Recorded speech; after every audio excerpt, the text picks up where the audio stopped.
Envision the day when long-hidden truths are brought to light. A former Daystar employee surprises everyone by stepping forward live on TV to reveal alarming facts about Joni Lamb. The cameras are rolling, and there's no time to back down. The audience lets out a collective gasp as long-buried secrets are unveiled in real time. This is not some wild speculation. The expose is courageous and forthright, and it surprises and intrigues everyone. For a long time, Daystar was a household name in Christian television and radio. Based on trust and optimism, people watched because they felt a part of something good. They knew exactly what they were talking about. The shows featured love messages. Daystar was a refuge for many when times were tough. The hub of it all was Joni Lamb, a trusted public figure with a large following. She was well respected for her professionalism, loyalty, and strength. An ex-employee, however, said that Daystar had a darker side that was strictly taboo.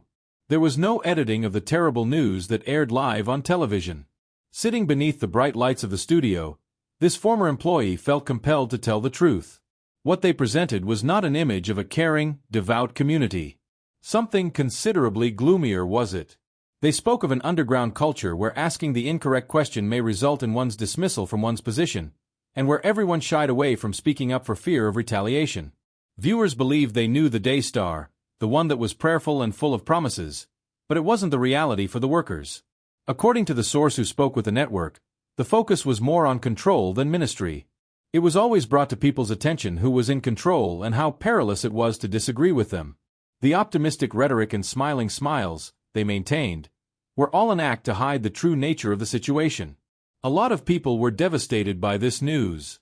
It came as a shock to find out that a group preaching the gospel of love could simultaneously be a breeding ground for fear and manipulation. As time went on, those who had previously put their faith in Daystar began to wonder whether all was an illusion. According to the ex-employee, the world appeared more like a battleground than a house of worship. One where obeying commands was more important than stating the truth or caring about people. For decades, Daystar had labored for the perfect picture, but this one photo shattered it. Many people had to give it some serious thought. We don't know what? To what extent does this culture extend? How many things we believed to be true were actually false? Daystar was more than simply a place with harsh regulations and bosses, according to the ex-employee. It was as if the things they discussed were designed to bring people down, because they made me feel heavier and darker. The higher-ups couldn't just terminate an employee or secretly remove them from the company. The leaker claimed that Daystar made sure everyone was aware of the consequences for those who tried to challenge authority. They used shame and terror as weapons to inflict pain on others. The telethon is held there every 6 months. It now goes by heart for the world, I think. They have a room full of cubes and phones, and hundreds of people work there all day long only to answer the phones.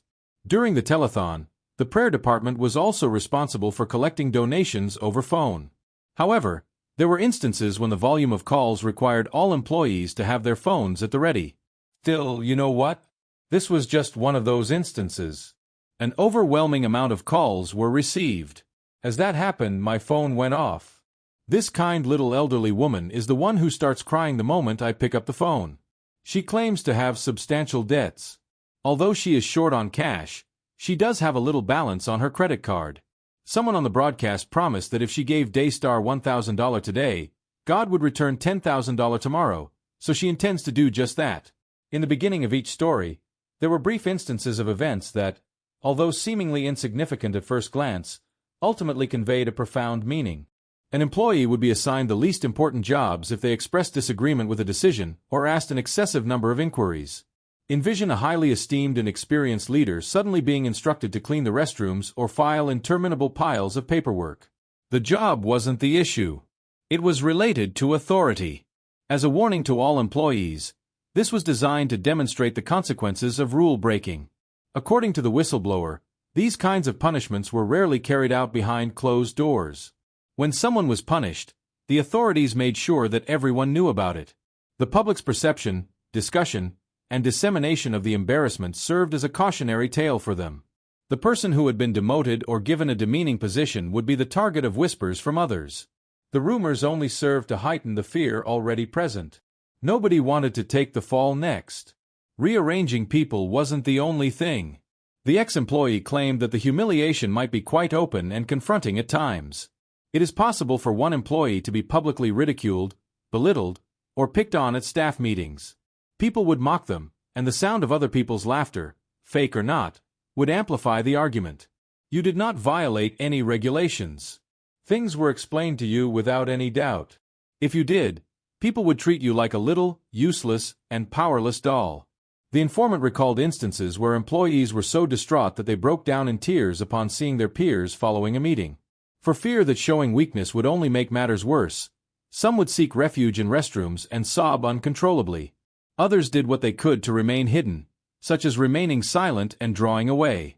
Because humiliation was always a possibility, people eventually broke down. It became more difficult for anyone to speak up, even the most vocal ones. A sense of dread solidified.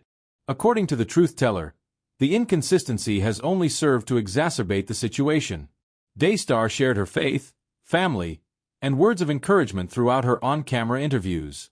The importance of love and kindness was discussed. Strangely, such convictions tended to fade into oblivion when no one was looking. Instead, power was gained through the use of fear. Those in control were willing to do whatever it took to get their subjects to follow their orders. Once someone exited the building, the antics continued unabated. When an employee finally gave up and left because they were sick of it, they were typically burdened with guilt.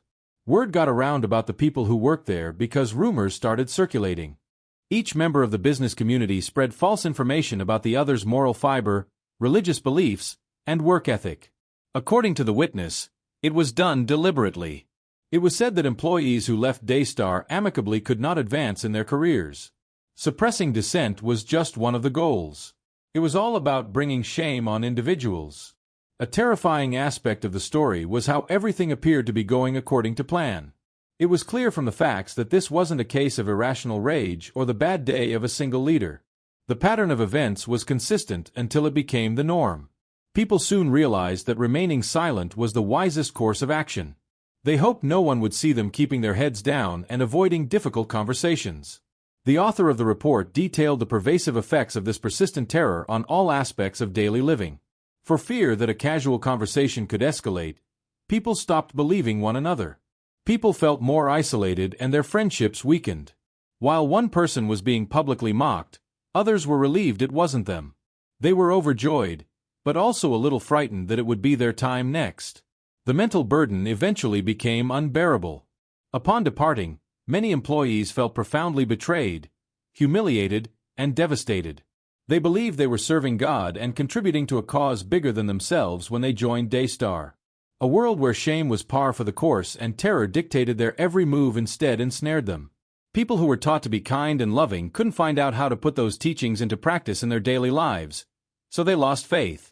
A mixture of sadness and fury could be heard in the tipster's voice as they described these behaviors. Those who had been wounded and ripped apart after giving so much were on my mind. Anger directed towards the leaders who prioritized power and fear over honesty and love. They saw more to Daystar's narrative than a toxic work environment. It dealt with deceit. A lot of people's faith, trust, and the idea that they were a part of something good were shattered. An individual's decision to blow the whistle was an attempt to bring attention to what they termed the hidden playbook of intimidation. This served as a cautionary tale, suggesting that not all forms of abuse are immediately apparent. At times, the most painful things are the stigma, the gossip, and the public scorn.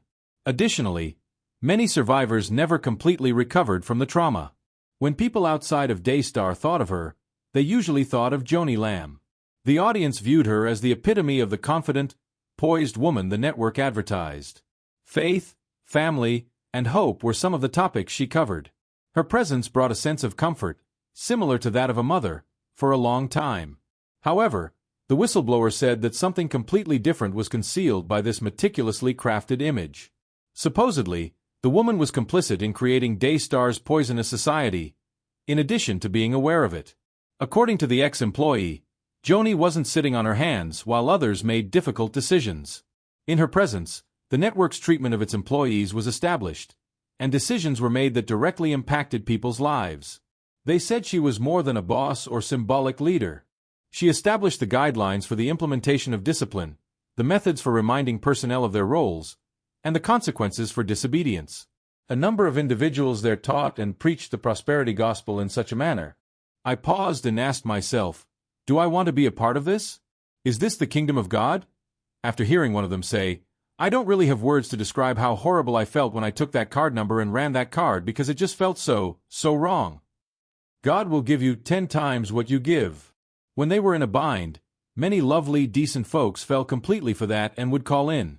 I refused to participate in that any longer. Having my son's birth as an excuse to depart was a relief in the end.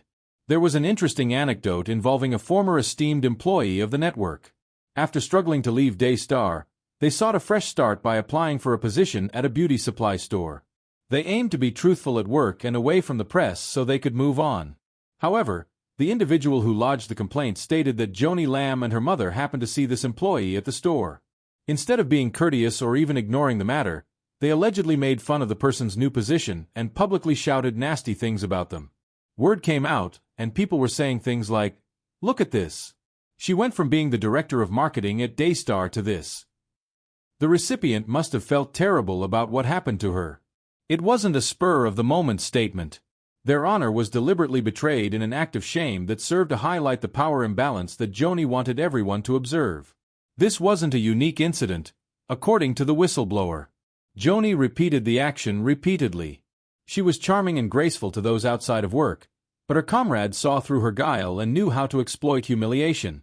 She could exploit any opportunity to assert her authority, whether it was in a formal setting, a casual conversation, or even an everyday encounter. It was possible to be singled out if you dared to challenge her authority or the direction of the network. The fact that Joni wasn't always reliable only served to exacerbate the situation for the employees. On the radio, she preached of mercy, grace, and the love of God. Reportedly cunning behind the scenes, she was also ready to publicly pick disputes over insignificant matters and was fast to criticize others. The inconsistency left many employees bewildered and dissatisfied. Despite their best efforts, believing her was next to impossible while they were working for her. According to the leaker, Joni would occasionally protect employees she didn't trust by using her position of authority. Individuals who once held significant positions were marginalized, assigned tasks that were excessively demanding, or denied access to crucial gatherings. Those on the outside looking in may have thought they were just management decisions, but those on the inside understood they were punishments. Her handwriting was plainly visible. Also, Joni wasn't always the only one helping out. Her mother, who had played a pivotal role in Daystar's development, was someone she spent much time with. A circle of control was constructed when they collaborated, according to the whistleblower. Getting along with them made life better. If you lost it, just getting through the day became an ordeal. According to the whistleblower, this only served to bring the community closer together. Decisions that were difficult weren't made by a single manager. Everything changed when their family power spread. Workers who had high hopes that things would improve never returned from their jobs satisfied.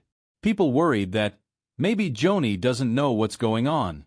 If she hears about it, she'll fix it. Unfortunately, Joni was notorious for making matters worse when word got to her. She apparently did not give assistance, but rather was even more enraged after learning the truth. Nothing changed after people complained about unfair treatment. The complaint was labeled disrespectful because of them, and they will be deposed at some point. An employee who dared to criticize a decision was reprimanded by Joni in a meeting, according to the whistleblower. All eyes were on her when she accomplished it.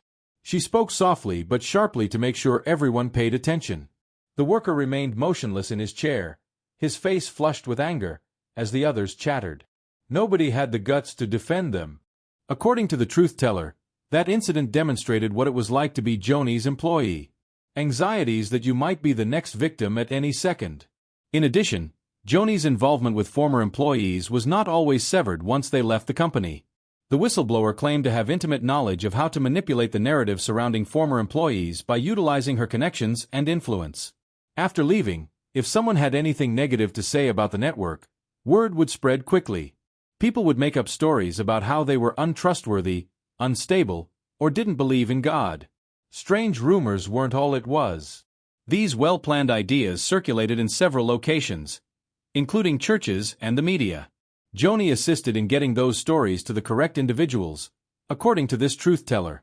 Upon hearing these accounts, My perception of Joni Lamb as a prophetic voice was drastically altered. She was able to intimidate, dominate, and humiliate anyone who dared to cross her, according to her employees. Her magnetic personality was the key that millions of people put their faith in her. The tipster made it seem like this wasn't an isolated incident with their frank and hurtful remarks. Both she and that culture benefited from her contributions. Employees who had looked up to her were devastated by the news. Daystar was an inspiration, and many people wanted to be like her. She was an inspiration to them because she put her faith into action. It was the worst betrayal I had ever experienced to learn that she was supposedly responsible for planning much of the torture.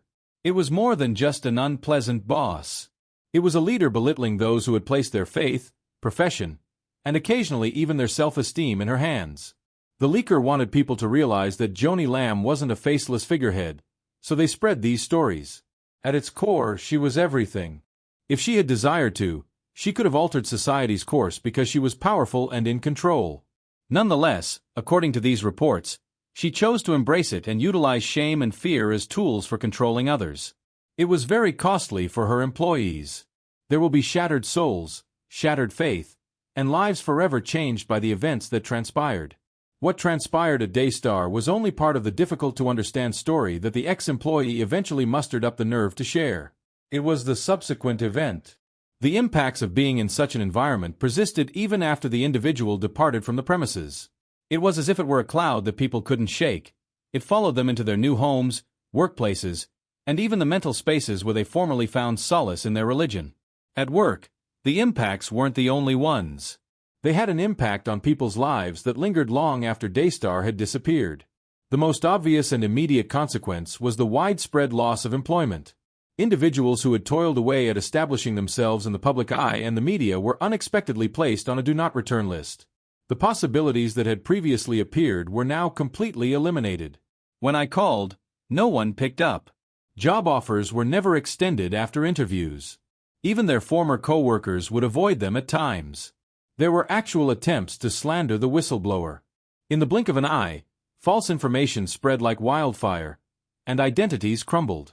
The most painful part of rejection wasn't often the rejection itself, but rather the realization that a trusted person was preventing them from moving on. Problems with finances persisted for the following many years. Former employees were obligated to accept any employment offer, regardless of their skill level, when they were employed by other organizations. To make ends meet, some people who formerly held respectable employment now work as cashiers, phone operators, or in temporary occupations. While it's commendable to work honestly, the journey they took to get where they are now is quite remarkable. It was usual for Daystar residents to make derogatory remarks or whispers about the embarrassment that lay ahead whenever they encountered them. However, the internal pain was more profound. A lot of people who left mentioned that they felt their faith was violated. They joined Daystar with the belief that they were contributing to a greater good and that they were helping God. They took the radio broadcasts at face value. There was an image of a loving community, discussions of grace, and words of optimism. The revelation of a culture of control, intimidation, and brutality behind the scenes caused them to doubt not only the network but also their own beliefs. Some people felt as though their religion had been taken away, according to the truth-teller. Praying was difficult for them because the phrases brought to mind those who had lied while praying before. They skipped church because the preaching was too similar to what they heard at work. When they began to see how the Bible's once comforting passages were being distorted and used against them, it became difficult for them to even open it. Fear wasn't the only thing. That was melancholy. Get downhearted thinking about all the time they spent together, the faith they shown, and the dreams they had for their future. They bemoaned their lack of intelligence and shame for not seeing the red flag sooner, and they expressed their ignorance and stupidity for believing the leaders. They were aware, nevertheless, that they were not alone. Dozens of individuals had departed from Daystar carrying the same sorrowful spirits and invisible scars. Relationships also soured. When a loved one who had once taken pride in their job in Christian television suddenly seemed distant, depressed, or furious, it was a mystery to their family. The severity of the catastrophe was incomprehensible to other friends. It wasn't easy to move on, despite my repeated reminders to just move on, or at least you no longer work there. The constant presence of fear, shame, and betrayal has altered people's thoughts and emotions. Corrosion was a challenge. Even when they were in a secure area, They couldn't help but glance over their shoulder in anticipation of the return of the terrifying pranks. According to the whistleblower, they had trouble sleeping and would wake up cold from nightmares in which they were again in those rooms, dealing with the same cruel managers and hearing the same cruel things said to them. Following their departure, their fear persisted. There was something suspicious about the parked automobile outside the house. Anxieties can set in at the mere sight of an unknown person in public. The sense that someone was watching, controlling, or judging me persisted. It was now physically embedded in their skeletons. However, spiritual wounds were the most severe for some. Late at night, they pondered difficult matters. What gives this group the appearance of being Christian? How does it relate to God? Did my assumptions turn out to be incorrect? Some people stopped believing because they couldn't trust the God they were taught to believe after witnessing the cruelty humanity were capable of. While some clung tenaciously to their religion, others treaded carefully so as not to suffer the same pain twice. People felt misled by more than just the network or Joni Lamb. It hindered their devotional time with God. According to the truth teller, overcoming this lack of faith was the most challenging aspect. While losing your job is never fun, there is always a new opportunity out there. Losing one's reputation is devastating, but it is reversible with hard work and perseverance. Loss of trust in the things that brought purpose to life was the most painful thing. That cut would never close. It shook people to their core and caused emotional wounds that festered for a long time. Nonetheless, they showed strength on occasion. Talking to individuals who understood what they were going through helped some people feel more resilient. A lot of people found a safe space to talk about their struggles in coffee conversations, which eventually evolved into smaller support groups. In many communities, people began to rediscover not just the organization's values but also their own faith, which they felt would outweigh the shortcomings of its leaders. Sharing their experience with the world helped the tipster heal. By telling their experience, they hoped to both comfort themselves and serve as a warning to others. They wanted everyone to know that Daystar and Joni Lamb's smiling faces belied serious issues. A lot of people's lives go derailed, their faith gets shaken, and families break apart. This evidence wasn't merely intended to demonstrate. The intention was for individuals to be able to express the hurt they had been suppressing in order to begin, if only in a tiny way, to regain what had been taken from them. The events that transpired ultimately had more to do with more than simply names and occupations. It was about the invisible but tremendous price of betrayal. After playing Daystar, some who had faith in the game's mechanics began to doubt their assumptions. When you realized that those who gave you hope were also stealing it from you, it was like experiencing a faith crisis. The wounds were more than simply reminders for the survivors. Because of them, I reflected on how easily trust may be betrayed and how much pain it causes.